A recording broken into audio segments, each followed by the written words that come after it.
পহিলা বৈশাখ পালন করলে শিরক হয়। আমরা কি হিন্দু? পহিলা বৈশাখের মুখে লাথি মারতে জন্ম নিয়েছি।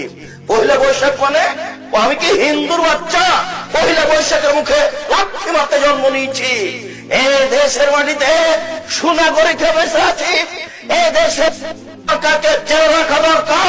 বাংলাদেশের মাটিতে যদি দুইজন সুনাগরিক থাকে, আমরা তার একজন হব। অতএব মনে রাখা ভালো হবে, মুসলমান ঘরে জন্ম নিয়েছি। আমি মুসলিম চিররণবীর মরণকে করি না ভয়। করলে শহীদ, বাঁচলে গাজী, আমার উভয় সমান। জেল যতটুকু সেও ততটুকু, বাইরে যতটুকু ভিতরে ততটুকু। মরলে শহীদ, বাঁচলে গাজী, উভয়ই আমার সমান।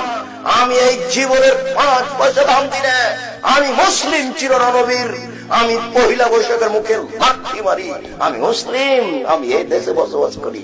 আমি 31st নাইট ইংরেজি বছরের প্রথম দিবস মানবো কেন? আমি কি ইহুদির বাচ্চা? আমি কি খ্রিস্টান বাচ্চা? আমি এই ইংরেজি মাসের প্রথম দিনের মুখে লাথি মারি। আমি এই ইংরেজি মাসের প্রথম দিনকে মুখে লাথি মারি। তুমি কার পুরুষ? তুমি কার পুরুষের বাচ্চা? তোমার শরীরে পুজ আছে, তুমি মূর্খ, তুমি বর্বর, তুমি অসভ্য। যত যুবক যুবতী এইসব দিবস মানে যারা পান্তা ভাত নিয়ে গিয়ে বট গাছের নিচে ইলিশ মাছ দিয়ে খায়, এবং যারা একে মানে, যাকে এরা হিসাব করে, যত নেতা, যত নেত্রী, যত ছাত্রী, যত ছাত্র, যত শিক্ষক, যত শিক্ষিকা, এরা সবাই বন্য, এরা সবাই বর্বর, এরা সবাই অসভ্য।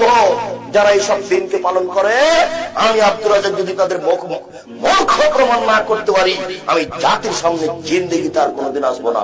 আজকে শেষ করলাম, আমার মরা পর্যন্ত সময় থাকলো। বলেন কি আপনি?